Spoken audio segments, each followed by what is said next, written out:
Bueno, buenas noches con todos y quisiera agradecerles mucho por la invitación. A veces estoy un poco sorprendido cuando me invitan a eventos de arquitectos y arquitectura porque estoy siempre en ese mundo en que salgo y entro de la arquitectura. Y la pregunta de este día, digamos, lo que estaba en el panfleto, lo que teníamos que hacer es justamente este tema de arquitecto, ¿por qué? Y me hizo pensar en 1998, cuando yo estaba en el primer año de universidad, de la Universidad Católica, y nos pasaron un papelito verde, porque el primer año es arquitectura, artes y diseño, un papelito verde donde tú tenías que poner un clic en cualquiera de las tres carreras. Y es como que probablemente el clic más importante que he hecho en mi vida, aparte del que hice con Unicacé. Y sentí muchísima inseguridad, porque dije, ¿a qué me estoy metiendo? ¿Y qué significa esto de decir, finalmente voy a ser arquitecto, quiero ser arquitecto? ¿Qué hace el arquitecto? Y la noche anterior a esta, cuando sabíamos que íbamos a tener que escoger si era arquitectura, diseño o artes, que por lo menos teníamos solo tres opciones, mi papá me había dicho una cosa que me quedó marcada para ese día, y es, acuérdate que el arquitecto puede diseñar, pero el diseñador no puede construir. Entonces me parece un buen argumento, y por esa sencilla razón hice clic en arquitectura. Estaba extremadamente equivocado, porque algo más han de hacer los diseñadores, algo hacen esos 4 años del resto de su carrera, pero al mismo tiempo tenía toda la razón. No solo que el arquitecto puede diseñar, sino que puede hacer muchísimas cosas más. Y ya casi 20 años más tarde, ¿sí se oye bien? Casi 20 años más tarde, me doy cuenta que lo que aprendí no era una disciplina, sino que era una forma de ver las cosas y de ver la vida. 10 años después de eso, en el 2008, empecé a trabajar en este espacio. Este es, digamos, lo que sería mi espacio urbano, mi espacio donde trabajo. Y en este espacio me pregunto, ¿cuál es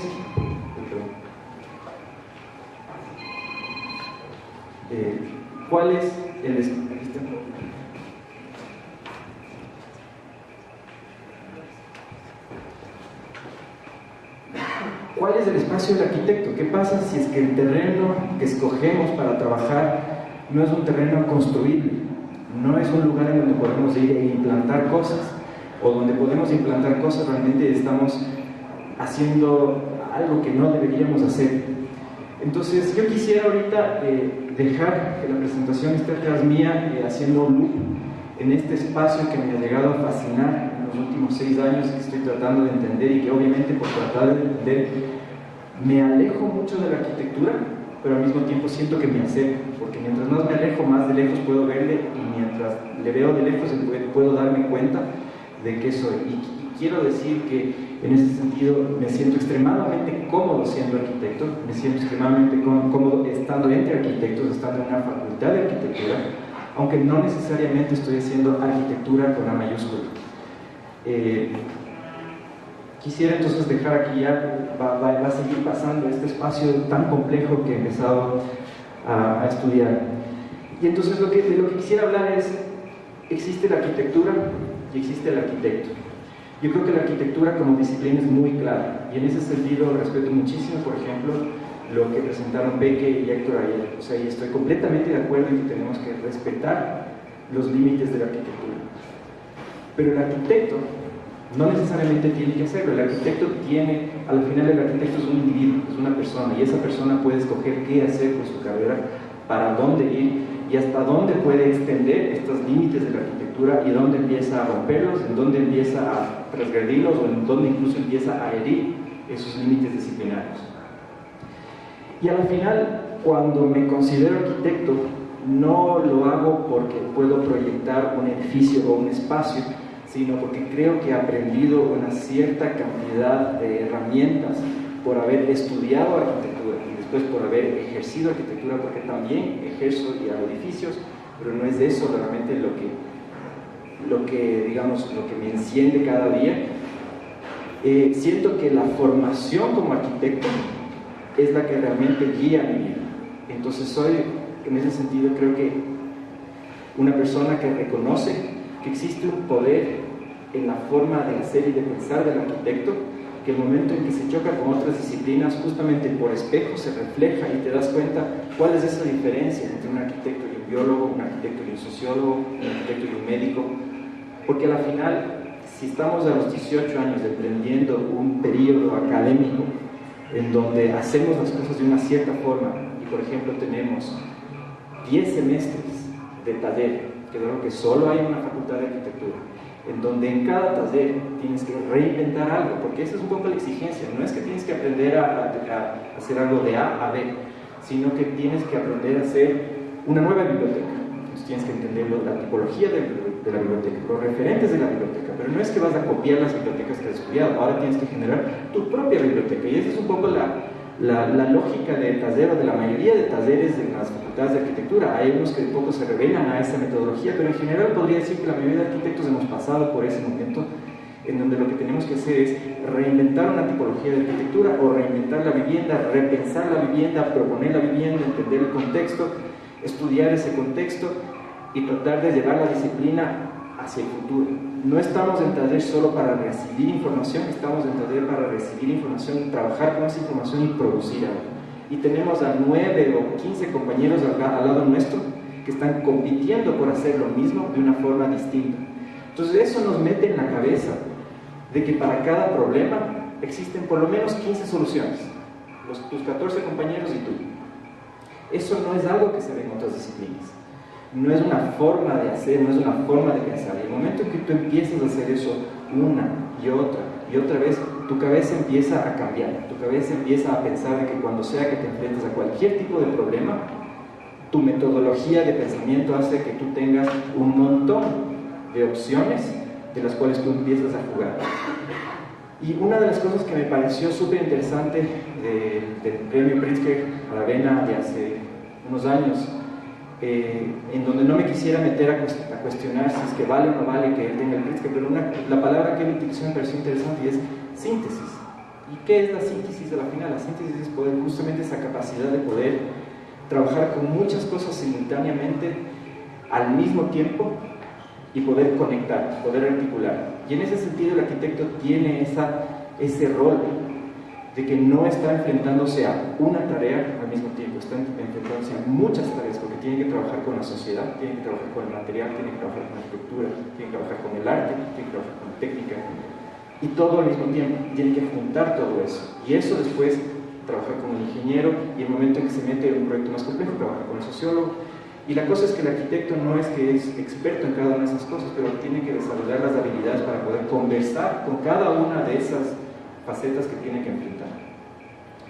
Entonces, en ese sentido, nuestra mente, después de esos 5 años de preparación y después si seguimos estudiando una maestría, después del doctorado, o sea, lo que hace es que nuestra mente empiece a funcionar de una cierta manera.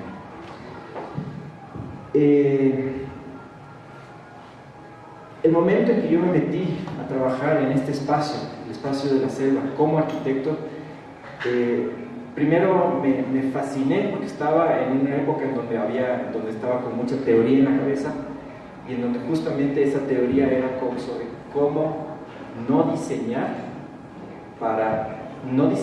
un espacio, la idea en ese momento cuando empecé era cómo haces para que un espacio no cambie con la estrategia de que cambies otro espacio. Y eso quiere decir que la selva no queremos que cambie, y ese es el proyecto, ese es el diseño. ¿Y cómo haces que ese espacio no cambie? Porque lo que nosotros hacemos como arquitectos estamos entrenados a cambiar el espacio, a que donde no hay nada, ahora hay algo. Pero resulta que en este espacio no queremos que nada cambie, queremos que las cosas estén como estén. Pero hay energías que hacen que ese espacio va a cambiar. Entonces, ¿cómo puedes tú diseñar lo estático, que no cambia? Entonces tienes que empezar a pensar como diseñador, pero al revés. Y estaba trabajando con una profesora justamente que analizaba este tema de la sustracción, en donde analizábamos varios protocolos, en donde el desarrollo quería decir no hacer nada o retraer. Y eso es algo que me he vuelto a ver involucrado con el tema del terremoto, en donde lo que hay que hacer en muchos casos es pedir a gente que no esté ahí porque está en zona de riesgo, en zona de licuefacción, en zona de inundación. Entonces tu rol como arquitecto no es construir algo, sino ver la forma en donde algo que está construido tiene que salir de ahí. Entonces, ¿cuál es el proceso de negociación? Y en ese momento, obviamente, el paradigma que vivíamos en el Ecuador era el tema del Yasuní, de que era justamente un protocolo económico que lo que decía es: nosotros vamos a no extraer y pedimos plata. Y entonces eso me pareció fascinante, porque era justamente la misma lógica de no hacer algo para que algo se dé.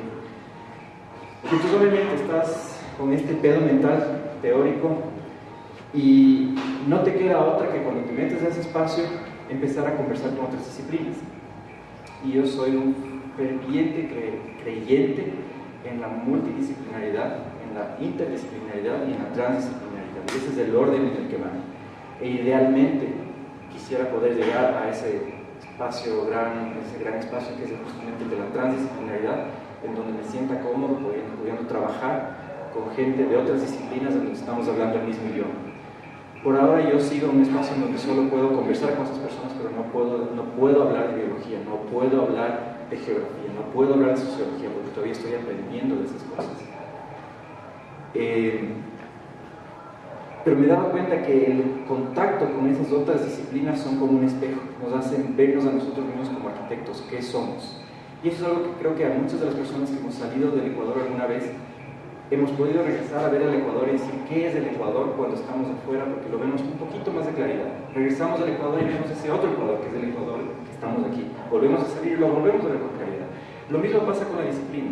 Rato que tú empiezas a entrar y salir de esa disciplina, empiezas a entender y a verla con claridad. Claro, no llegas a profundizar en ciertas cosas básicas de la disciplina, pero lo empiezas a ver desde otra perspectiva que ya no es tan profunda, vertical, sino que empieza a ser mucho más horizontal, y de conexiones y de redes. Y una de las cosas que a mí me interesa justamente no es en fortalecer los puntos, la arquitectura, la sociología, la geografía, la biología, sino en fortalecer las líneas que conectan estos. Y estas líneas que conectan, en estas líneas existe muchísimo campo de acción. Si usted regresa a ver en la historia, las disciplinas que existían antes eran mucho menores, y fue cuando una disciplina encuentra a otra que genera la biotecnología, que genera después la geografía humana, y empiezan a generarse nuevas disciplinas porque empiezan a tener una autonomía propia de la conexión de otras dos.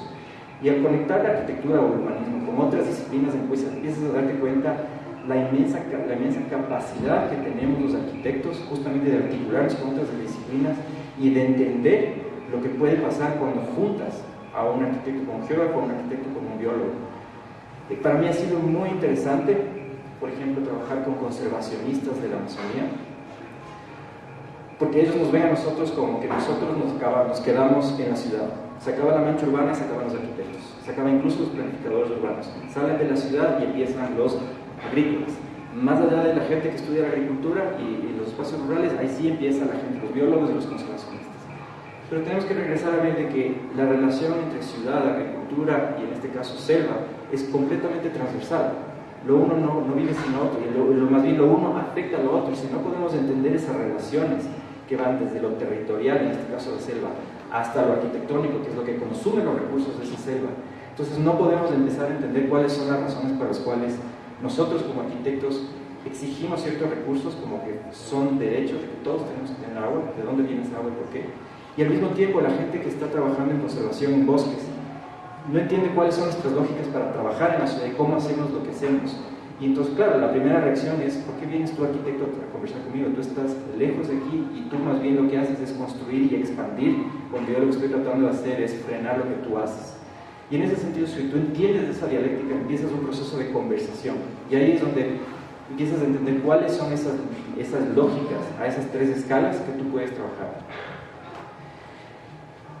Una de las cosas que ha sido riquísimas es que no solo hay una retroalimentación de conocimientos, que uno aprende de agroforestería y el de agroforestería aprende de silvicultura y de materiales alternativos a la arquitectura, sino que hay un intercambio de metodologías. Y aquí les cuento una anécdota muy rápida que fue algo interesante, y es que hace un tiempo, cuando estábamos en proceso de diseño de IKEA, el rector invitó a unos especialistas del Instituto Fraunhofer de Alemania para que vengan a enseñar a los antropólogos, biólogos, lingüistas de la universidad una cosa muy rara que se llama Design Thinking. Design Thinking, ¿por qué les están enseñando eso? Fui a esas clases que vinieron y me di cuenta que les estaban dando un taller de arquitectura. les estaban enseñando a resolver problemas de una manera no lineal, les estaban enseñando a ver la cantidad de alternativas y la cantidad de metodologías que hay, a gente que estaba acostumbrada a resolver los problemas de una manera lineal, en donde vas muy lejos con la prueba y error, con la hipótesis, la tesis que después te permiten regresar y empezar de nuevo, mientras que nosotros trabajamos así y llegamos a una respuesta. Y en ese sentido fue súper interesante ver cómo nosotros, nuestra disciplina, está influenciando las otras disciplinas. En el momento nosotros pensamos que son las otras disciplinas las que siempre nos influencian a nosotros, pero son nuestras metodologías las que están influenciando. Y me metí justamente para este seminario a buscar cuál es la traducción de design thinking, y no existe todavía en español ese concepto, porque no es pensamiento de diseño o pensamiento arquitectónico o mente proyectual. Entonces es algo que está, y es una pena que surgen muchas veces estas palabras en inglés y después se hispanoalizan. El otro día, por ejemplo, descubrí que gentrificación es una palabra que no existe en español, es un anglicismo, pero nosotros ya lo usamos. Entonces, ¿cuándo vamos a empezar a usar design thinking como algo que todo el mundo usa? Pero la cosa es, lo que me pareció interesantísimo es que justamente nuestras metodologías arquitectónicas están empezando a entrar en otras disciplinas, y es algo de lo que no se sabe nadie. Todas las universidades están también tratando de cruzar facultades. La misma Universidad Católica, donde soy profesor, está con la idea de cambiar la idea de facultades para que se conviertan en departamentos y que empiecen a trabajar unos con otros. Y eso en el terremoto, en los últimos momentos del terremoto, fue increíble cómo rompimos las barreras de las disciplinas, y al día siguiente del terremoto estábamos en la misma mesa, economistas, geógrafos, sociólogos y arquitectos y planificadores urbanos, conversando sobre, en específico, el cantón mismo. Y no había la tara disciplinaria que a veces nos impide trabajar juntos. Y me di cuenta que pasando el tiempo empezamos a separarnos, porque ya cada uno va a su nicho y hace su cosa. Pero ese momento de emergencia me dio cuenta de que sí hace falta que podamos conversar y trabajar juntos, porque si no, nosotros como urbanistas no podemos proyectar si no existe el estudio de riesgos que realizó el geógrafo. Pero a veces el geógrafo nos da la información masticada, que si nosotros no podemos interpretar, nos damos cuenta que de la línea que nos dieron, por ejemplo, en el caso del terremoto, era una línea que nosotros decíamos, aquí se construye y aquí no se construye. El momento en que entiendes ese estudio, puedes darte cuenta que no, sí se puede construir aquí, pero en ciertas condiciones. Entonces, poder empezar a tener esta conversación es algo que realmente ha sido muy importante. Me quedan 2 minutos. Entonces, yo sí quisiera, digamos, concluir con 2 ideas. La primera idea es que definitivamente es muy difícil estar en este campo que como mencionó Héctor ayer, es de confusión, en donde uno está entrando y saliendo de la disciplina, porque obviamente uno nunca puede pensar que va a llegar a la profundidad que muchos arquitectos pueden llegar. Yo creo que es importantísimo que sí existan arquitectos que profundicen el conocimiento de la arquitectura y que les lleven hasta sus últimas consecuencias, pero eso no quita valor de que también existan los arquitectos que somos más bien transversales, y que si bien no profundizamos en arquitectura en este sentido, estamos trabajando para ver cuáles son estos momentos de interacción.